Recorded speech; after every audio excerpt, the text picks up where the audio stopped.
नमस्कार। सबसे पहले तो बधाई गरुड़ पब्लिकेशन। ऐसा नहीं है कि विवेक जी जैसी कहानियाँ पहले घटित नहीं हुई।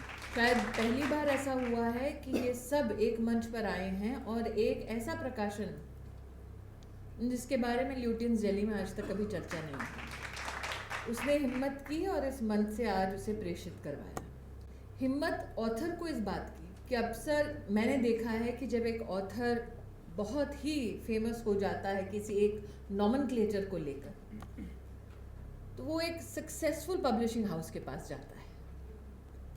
तो आज जब कंचनदा ने कहा कि इस किताब को खरीदिए और ख़रीदने के बाद अपने दोस्तों में गिफ्ट कीजिए, उसके पीछे तात्पर्य शायद ये है कि इस किताब का एक कमर्शियल सक्सेस होना बहुत ज़रूरी है।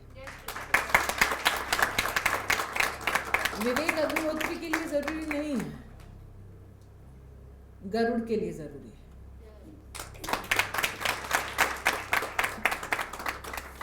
अब अक्सर जब सुधीर, मैं और आज सुधीर से कहना चाहती हूँ कि आपको वैसे बड़ी अचानक हिम्मत आ गई है कि आप यहाँ पे मंच पे खड़े होकर डिज़ाइनर पत्रकारों के बारे में इतना बोल रहे हैं। अमृता जी के सौजन्य से जो लाइव चल रहा है उसको देखने के बाद अगली बार जब आपका कोई ऐसा चुभता हुआ सा 8 बजे का स्पेशल आएगा तो यही आपका भाषण काट कर ऑनलाइन चलाया जाएगा। उसे आप अगर राजनीति के दृष्टिकोण से देखें, राजनीतिक पार्टी की दृष्टिकोण से देखें, तो शायद यही वो चाहते हैं।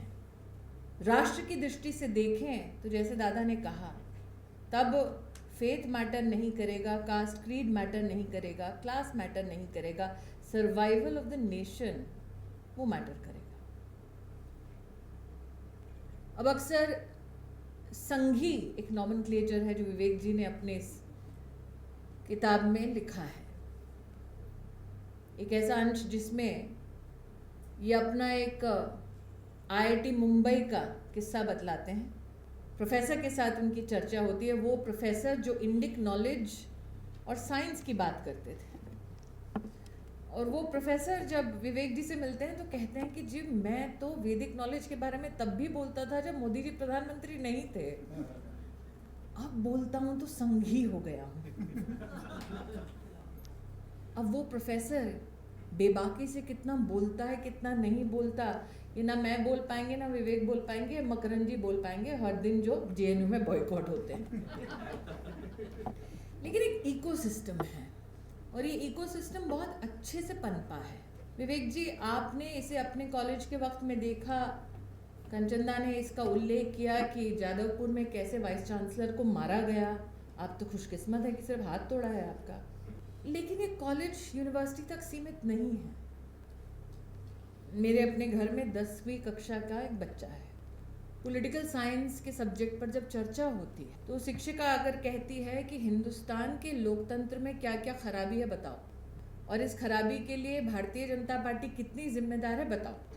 अब ये जानते हुए कि स्मृति ईरानी का बच्चा उस कक्षा में बैठा है, पूरी कक्षा से कहा जाता है एक एक एक एक एक एक उठो बोलो, और अगर मेरा बच्चा हाथ उठाता है तो उससे कहा जाता है अरे तुम तो बोलोगे बीजेपी के पक्ष में।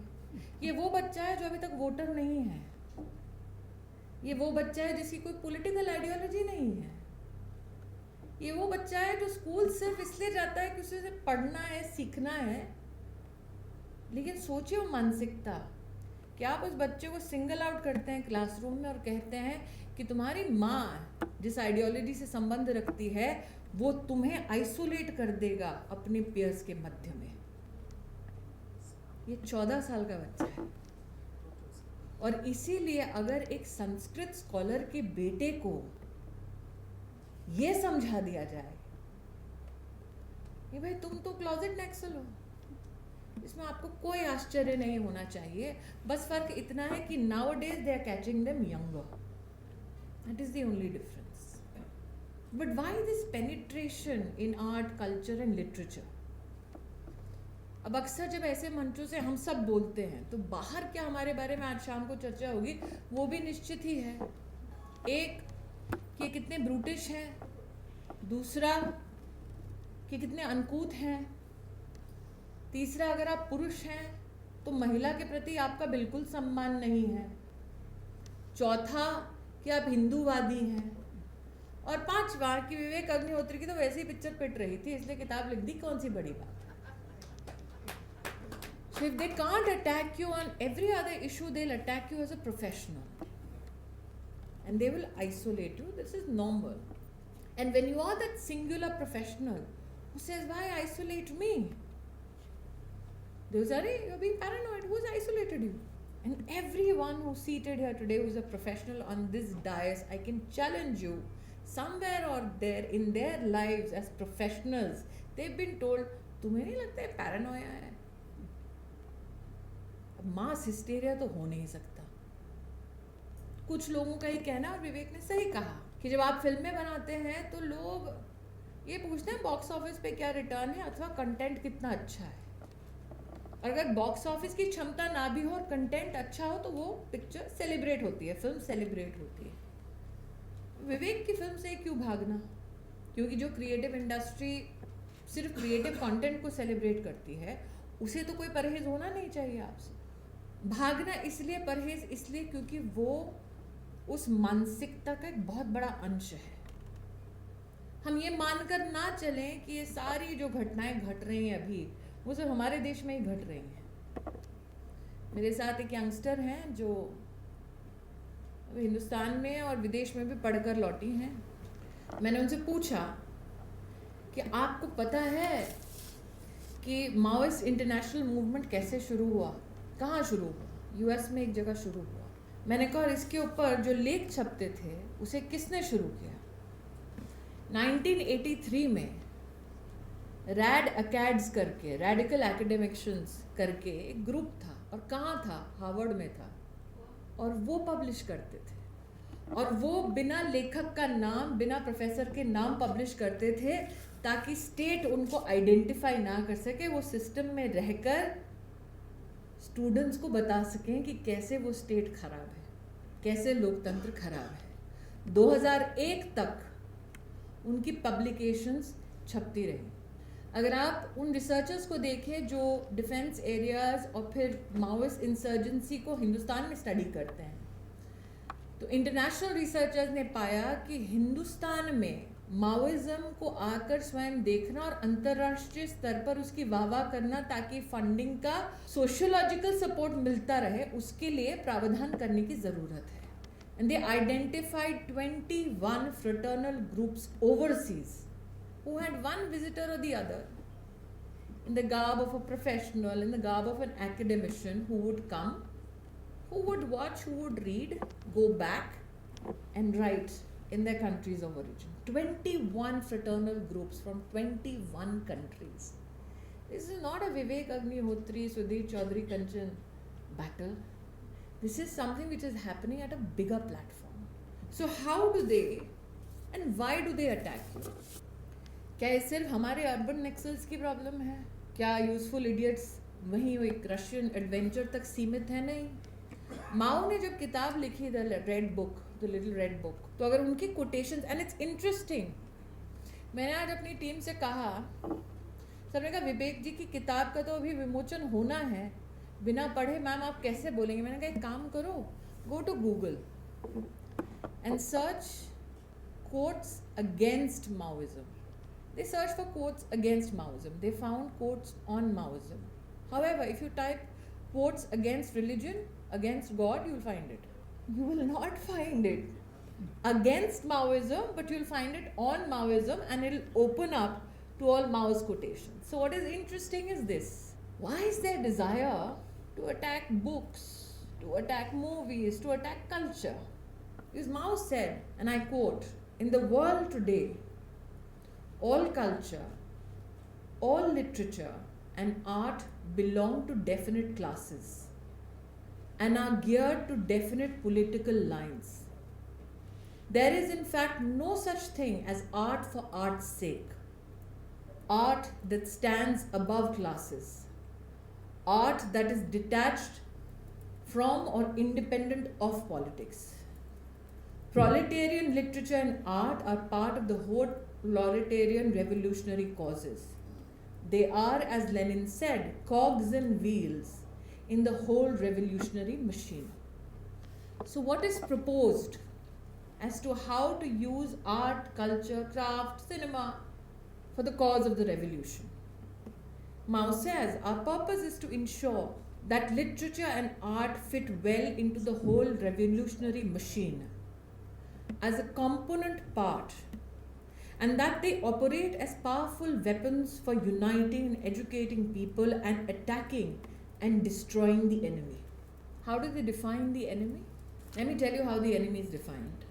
Vivek has a huge challenge of trying to show his film.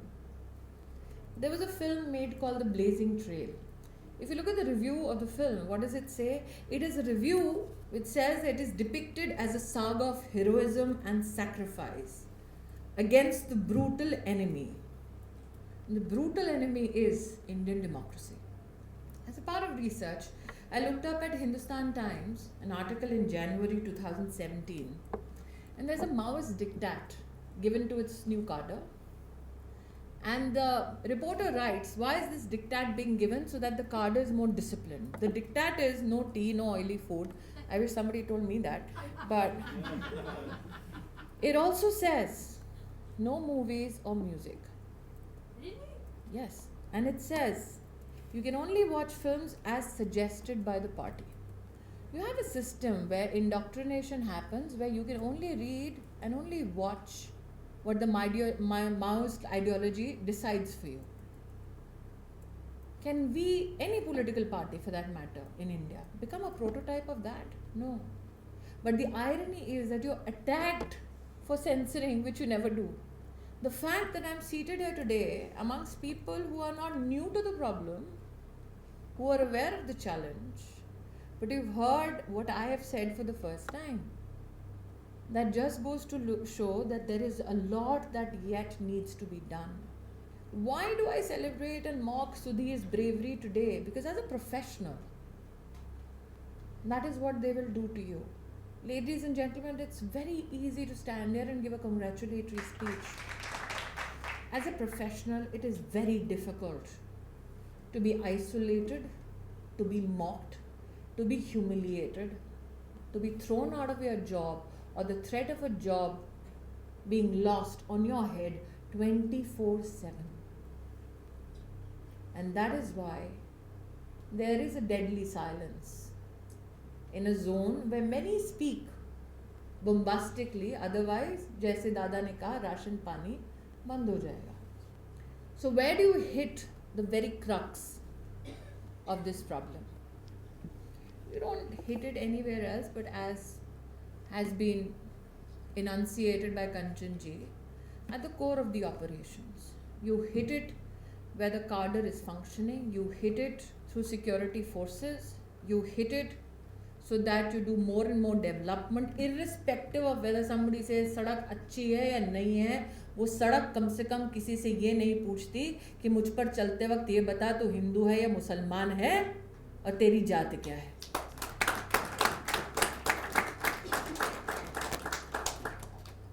Have we not devised an ecosystem? That is a taunt often thrown at BJP leaders. But what would you rather me be? Them? So how do you create an ecosystem?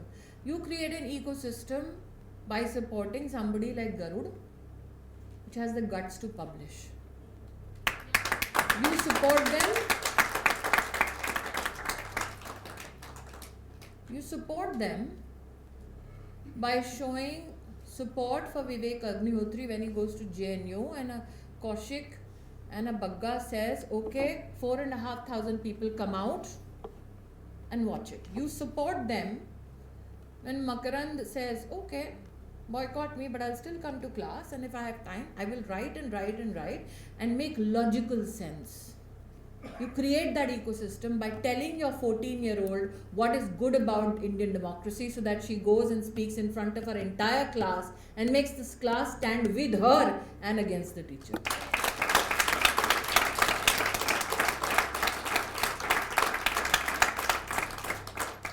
Don't live with it.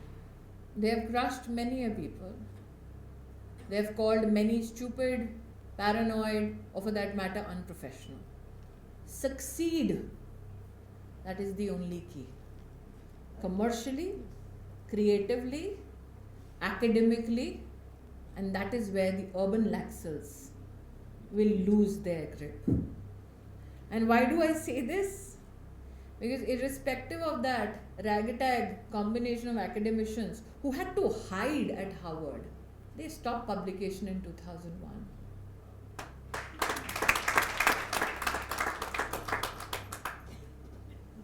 It's time for them to hide. All the best.